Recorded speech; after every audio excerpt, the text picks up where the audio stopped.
जय श्री राम। जय जय श्री सीताराम। जे सकाम नर सुनहि जे गावहीं, सुख संपत्ति नाना विधि पावहीं। सुर दुर्लभ सुख कर जग माही, अंत काल रघुपति पुर जाहि। सुनहि विमुक्ति बिरते अरु विषयी, लहहि भगति गति संपत्ति नहीं। खगपति रम कथा में बरनी, स्वमति विलास त्रास दुख हरनी। खगपति राम कथा में भरनी, स्वमति विलास त्रास दुख हरनी। बिरति विवेक भगति दृढ़ करनी, मोह नदी कह सुंदर तरनी। नित्य नव मंगल कौशल पुरी, हर्षित रही लोग शवे कुरी। यह प्रभु श्री राम जी की कथा जो सकाम व्यक्ति सुनते हैं वे अनेक प्रकार की सुख और संपत्ति प्राप्त करते हैं। वे संसार में देव दुर्लभ सुखों को भोगकर अंत काल में श्री राम जी के परम धाम को जाते हैं। इस प्रभु श्री राम जी की कथा को जो विरक्त लोग और जीवन मुक्त लोग सुनते हैं वे भक्ति मुक्ति और नवीन संपत्ति प्राप्त करते हैं और जन्म मरण के भय को दुख से दूर हो जाते हैं। यह श्री राम जी की कथा वैराग्य विवेक और भक्ति को दृढ़ करने वाली है तथा मोह रूपी नदी के पार करने के लिए सुंदर नाव है। इसीलिए नित्य इस कथा का पाठ और श्रवण करना चाहिए। सुनहु बिशद यह कथा, मैं सब कही मोरी मति जथा। रामचरित सत्य कोटि अपारा, श्रुति शारदन बरनी पारा। राम अनंत अनंत गुणानी, जन्म कर्म अनंत नामानि। जल सी कर मही रज गनि जाहि, रघुपति चरित ने बरनी सिराई।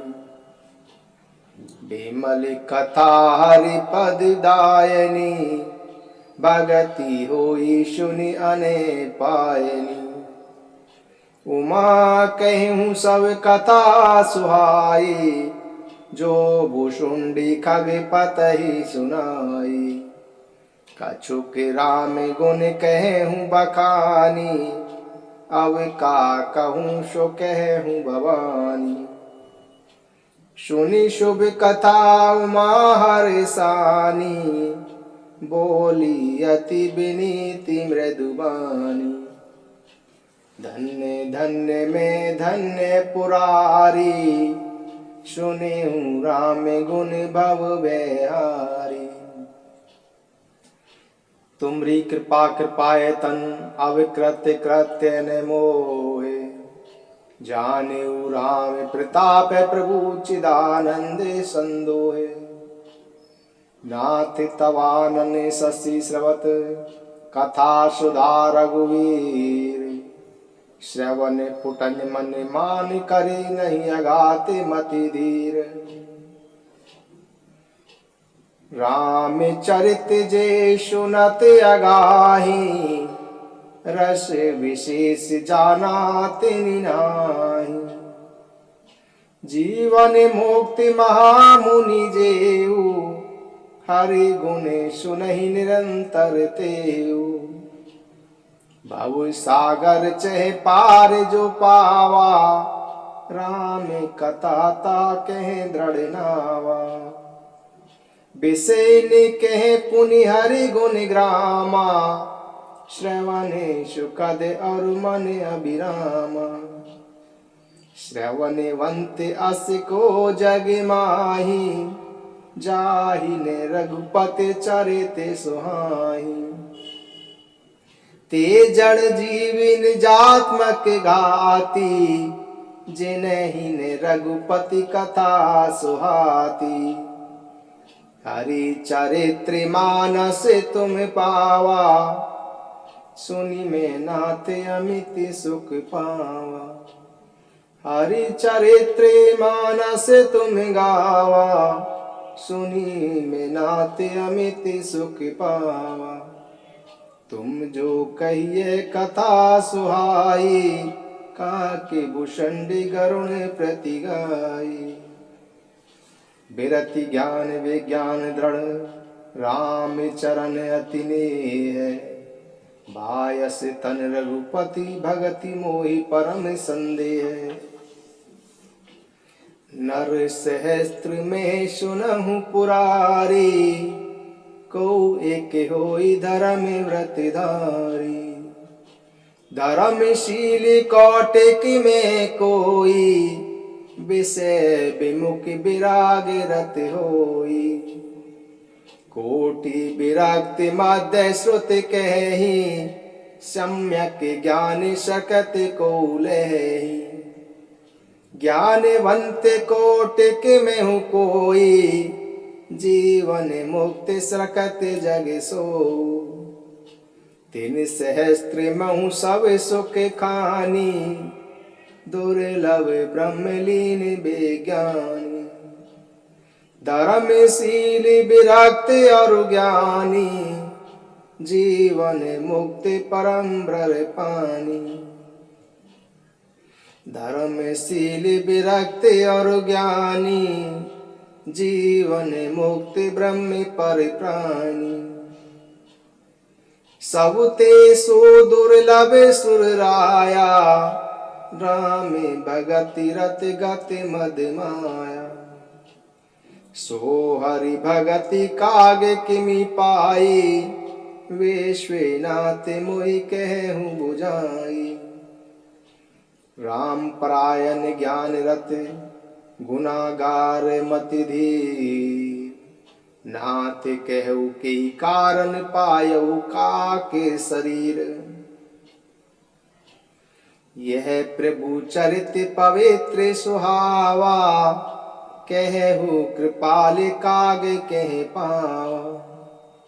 तुम के ही भांति सुना मद नारी, कहूँ मोहि अति कौतुक भारी। गरुण महाज्ञानी गुण राशि, हरि सेवक अति निकट निवासी। तेहि के ही हेतु कागे सन जाई, सुनी कथा मुनि निकर बिहाई। कहूँ कवन विधि भा संवादा, दो हरि भगत कागे और गादा। गौरी गिरा सुनी सरल सुहाई, बोले शिव आसादर सुख पाई। धन्य सती पावन मति तोरी, रघुपति चरण प्रीति नहीं तोरी। सुनहु परम पुनीत इतिहासा, जो सुनी सकल लोक भ्रमनासा। उपजई राम चरण विश्वासा, भवनिधि तर नर बिनहि प्रियाशा। ऐसी प्रसन्न विहंगपति की निकाग सन जाए, सो सब सादर कहूँ सुनु मा मन लाए।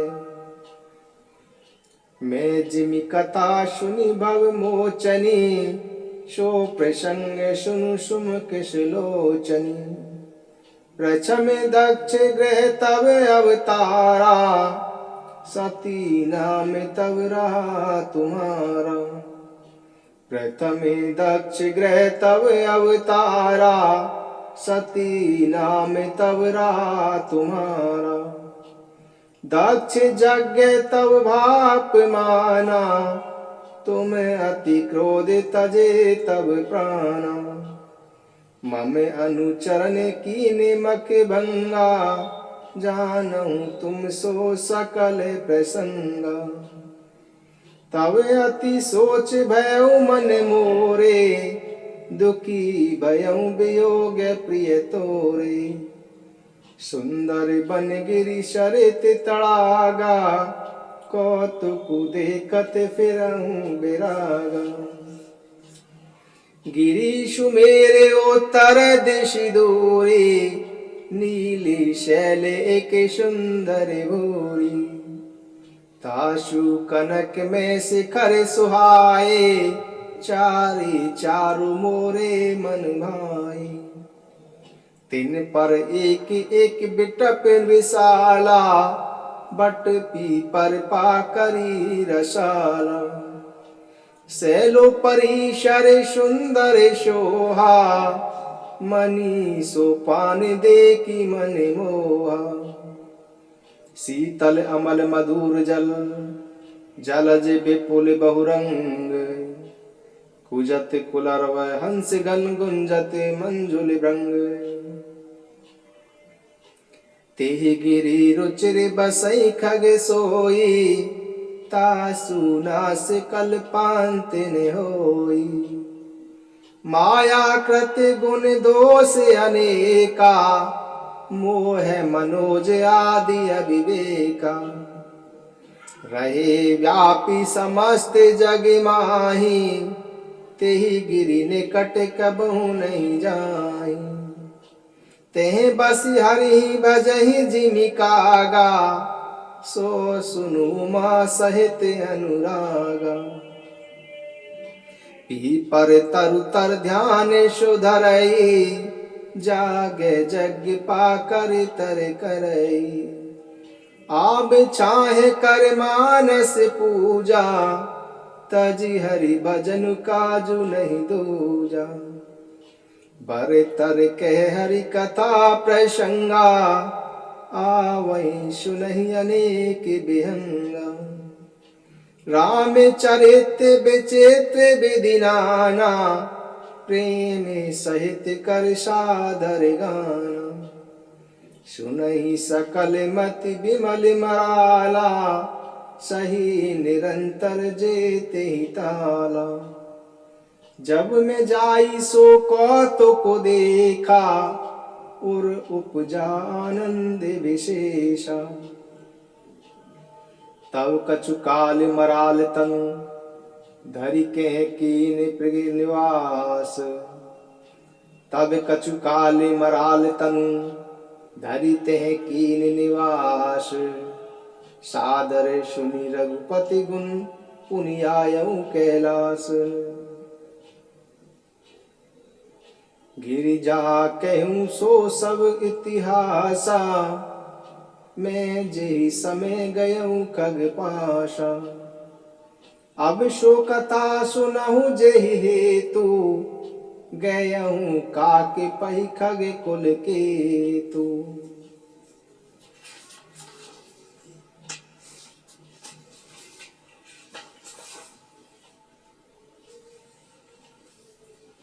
भगवान शिव जी कहते हैं कि हे गिरिजे, सुनो, मैंने यह उज्जवल कथा अपनी बुद्धि के अनुसार पूरी सुना दी है। प्रभु श्री रामचंद्र जी के चरित्र अपार हैं, श्रुति और शारदा भी उनका वर्णन नहीं कर सकते। भगवान श्री राम अनंत हैं, उनके गुण अनंत हैं, उनके जन्म अनंत हैं, उनके कर्म अनंत हैं और उनके नाम भी अनंत हैं। जल की बूंदें और पृथ्वी के रजकण भले ही गिने जा सकते हों, परंतु श्री रघुनाथ जी के चरित्र नहीं गिने जा सकते। भगवान शिव जी कहते हैं कि यह पवित्र कथा भगवान के परम पद को देने वाली है। इसके सुनने से अविचल भक्ति प्राप्त होती है। हे उमा, मैंने वही सुंदर कथा तुम्हें सुनाई है जो काकभूषणी जी ने गरुड़ जी को सुनाई थी। मैंने श्री राम जी के कुछ थोड़े से गुण बताए हैं। हे भवानी, अब मैं और क्या कहूं।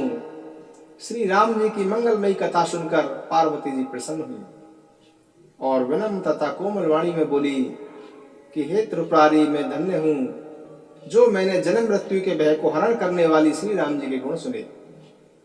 हे कृपा धाम, मैं आपकी कृपा से कृतकृत्य हो गई, अब मुझे मोह नहीं रहा। हे प्रभु, मैं श्री राम जी के प्रताप को जान गई। हे नाथ, आपके मुख से कथा रूपी अमृत को पीकर मेरा मन तृप्त नहीं होता।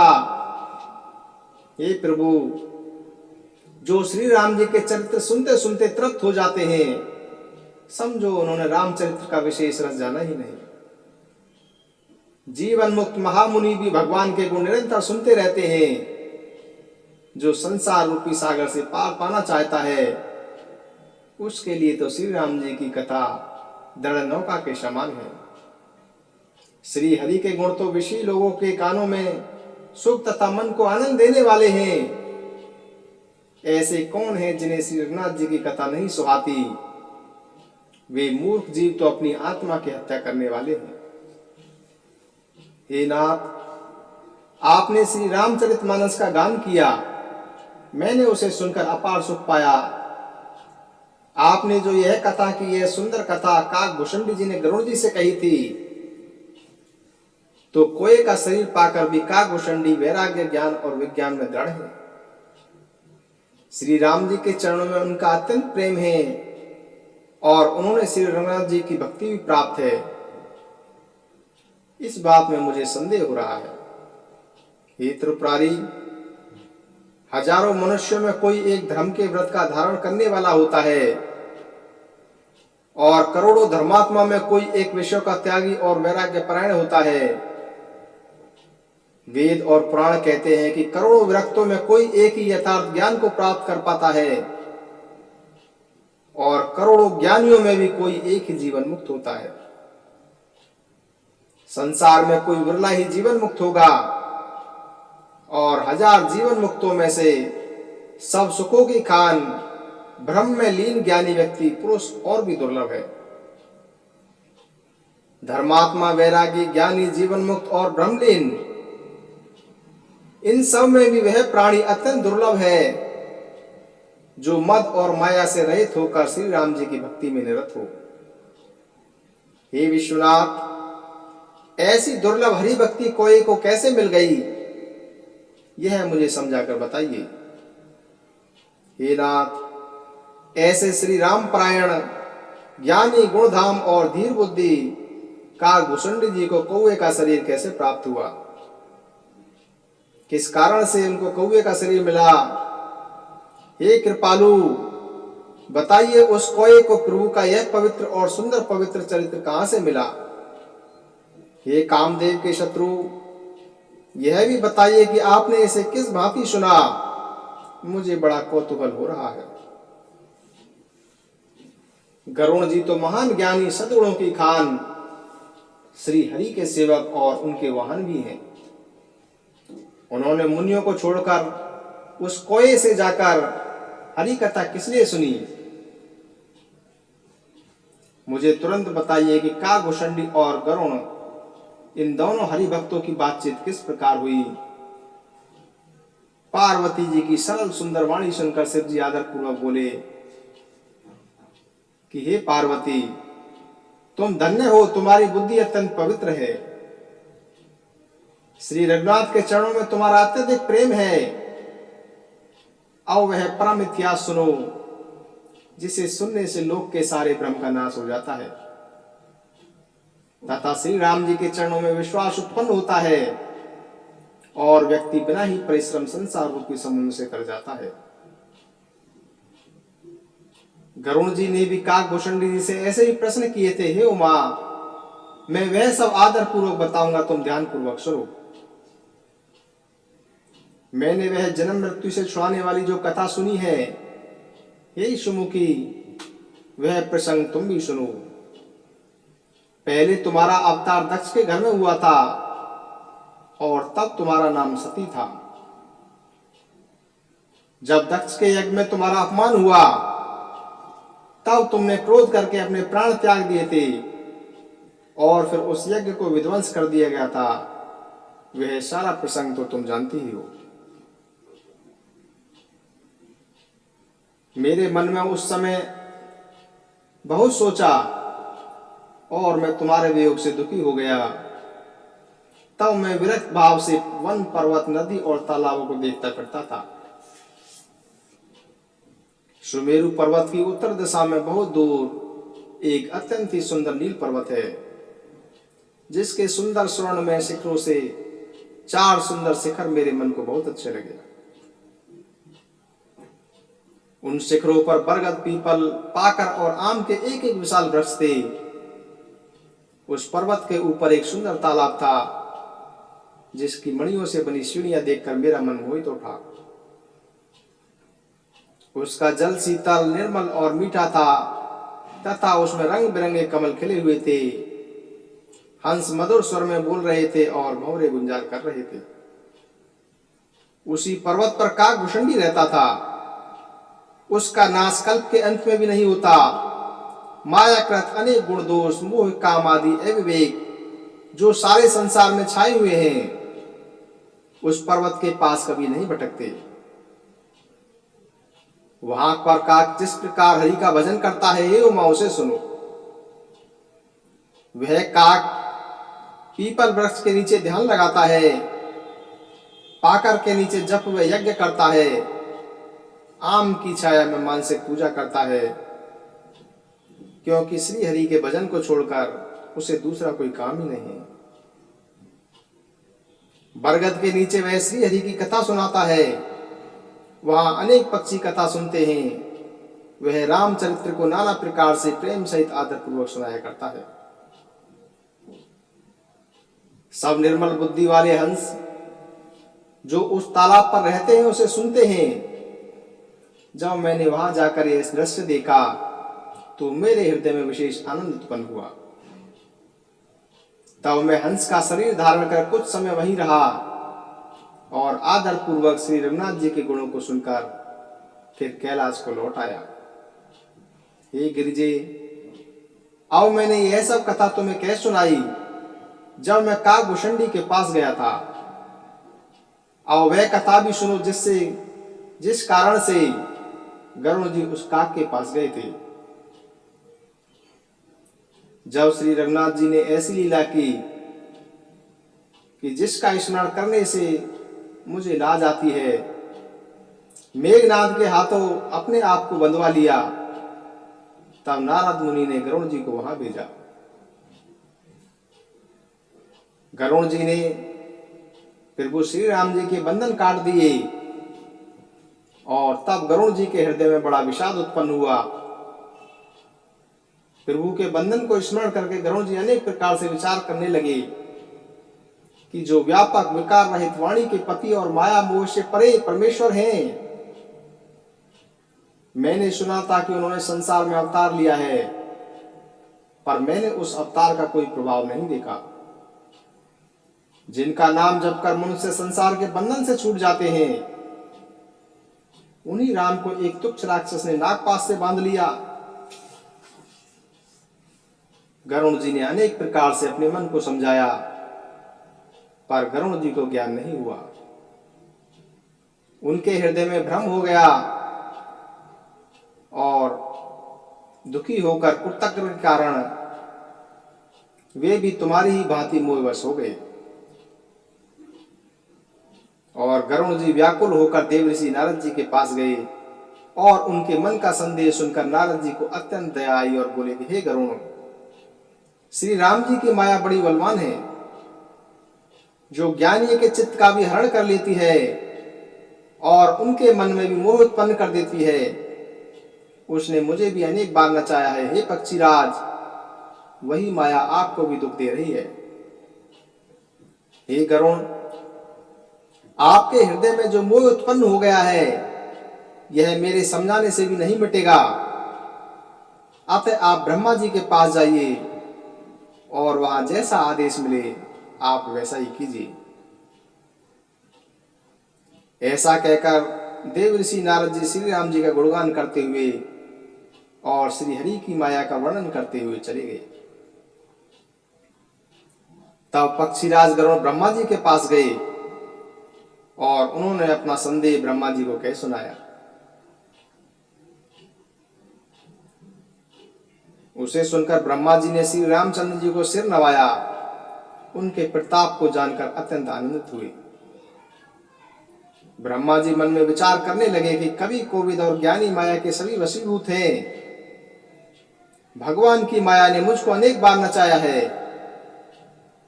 यह सारा चराचर जगत मेरा रचा हुआ है। जब मैं ही उनकी मायावश होकर नाचने लगता हूं, तब पक्षीराज गरुड़ का मोहित होना कोई आश्चर्य की बात नहीं है।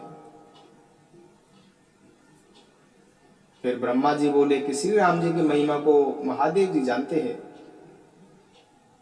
हे गरुड़, तुम शंकर जी के पास जाओ और कहीं किसी से भी कुछ नहीं पूछना। तुम्हारा संदेह का निवारण वही होगा। ब्रह्मा जी का वचन सुनते ही गरुड़ जी शंकर जी के पास चल दिए।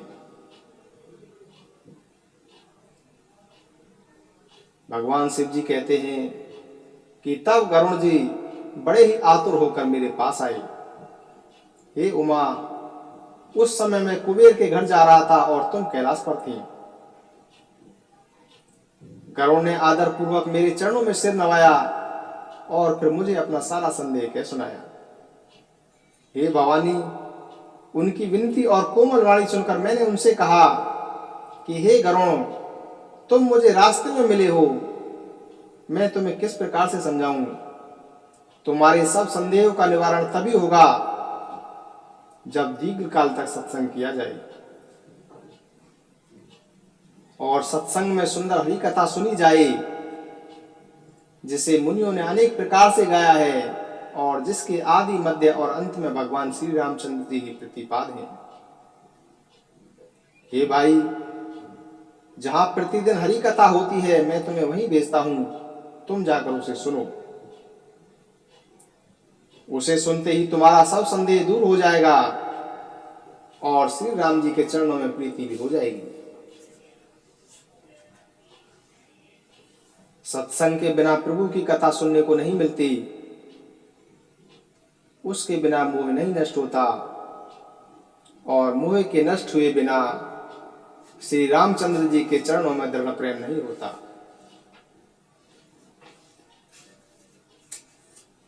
बिना प्रेम के केवल योग, तप, ज्ञान और वैराग्य से श्री रघुनाथ जी नहीं मिलते। अतः तुम सत्संग के लिए वहां जाओ जहां उत्तर दिशा में एक सुंदर नील पर्वत है। वहीं राम भक्त काकभूषणी जी रहते हैं। वे राम भक्ति के मार्ग में प्रवीण हैं, ज्ञानी हैं, गुणों के धाम हैं। वे निरंतर ही श्री रामचंद्र जी की कथा कहते रहते हैं, जिसे श्रेष्ठ पक्षी आदर सहित सुनते हैं। वहां जाकर श्री हरि के गुणों को सुनो। उनके सुनने से तुम्हारा दुख दूर हो जाएगा। जब मैंने उसे सब समझाकर कहा, तब वह मेरे चरणों में सिर नवाकर एवं आनंदित होकर चला गया। हे उमा, मैंने उसे इसलिए नहीं समझाया कि श्री रघुनाथ जी की कृपा से उसका भेद मुझे मिल गया था, अपितु उसने कभी अभिमान नहीं किया होगा, जिससे कृपा निदान श्री राम जी उसके अभिमान को नष्ट करना चाहते थे। फिर मैंने इसलिए भी उसे अपने पास नहीं रखा, क्योंकि पक्षी पक्षी की ही बोली समझते हैं। हे भवानी, प्रभु की माया अत्यंत बलवान है। ऐसा कौन ज्ञानी है जिसे वह मोहित न कर दें। जो ज्ञानियों और भक्तों में शिरोमणि भगवान के वाहन हैं, उन गरुड़ को भी माया ने मोह लिया, लेकिन मूर्ख व्यक्ति अवमान किया करते हैं। यह माया तो शिव जी और ब्रह्मा जी को भी मोह लेती है, तब और कोई क्या चीज है। मन में ऐसा जानकर ही मुनिजन भगवान का भजन करते हैं। गरुड़ जी वहां गए जहां काकभूषणी जी रहते थे। उस पर्वत को देखकर उनका मन प्रसन्न हो गया और उनका सब माया मोह और शोक जाता रहा। तालाब में स्नान और जलपान करके वे प्रसन्न मन से वटवृक्ष के नीचे गए। वहां श्री राम जी के चरित्र सुनने के लिए सभी पक्षी आए हुए थे। काकभूषुंडी जी कथा आरंभ करना ही चाहते थे कि उसी समय गरुड़ जी वहां जा पहुंचे। गरुड़ जी को आते देखकर काकभूषुंडी जी और सारा पक्षीराज समाज प्रसन्न हो उठा। उन्होंने गरुड़ जी का बहुत ही आदर सत्कार किया और कुशल पूछकर बैठने के लिए सुंदर आसन प्रदान किया। फिर प्रेम सहित उनकी पूजा करके काकभूषुंडी जी बोले कि हे पक्षीराज, मैं आपके दर्शन से कृतार्थ हो गया। आप जो आज्ञा दें अब मैं वही करूं। हे प्रभु, आप यहाँ किस कार्य के लिए पधारे हैं? इस पर गरुड़ जी ने कहा कि आप तो सदा ही कृतार्थ रूप हैं।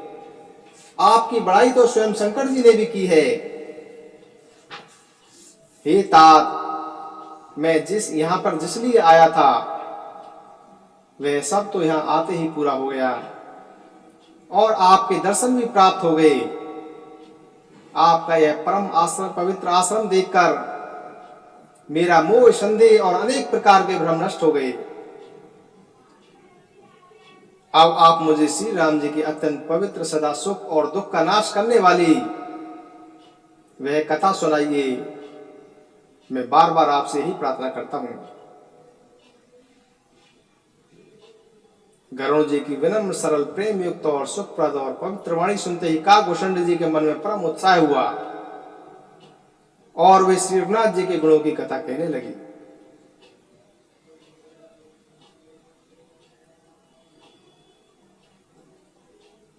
काकभूषुंडी जी को यह भगवान श्री राम की भक्ति कैसे प्राप्त हुई, इसकी चर्चा हम आगे करेंगे।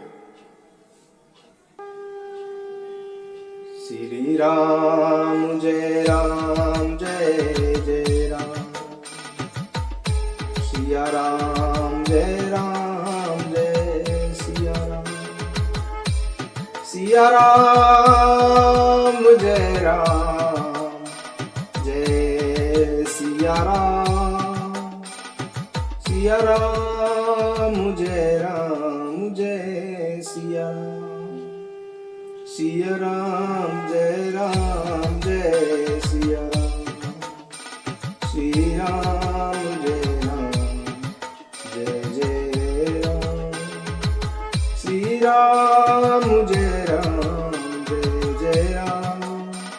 श्री राम जय राम, जय जय राम। श्री राम जय राम, जय जय राम।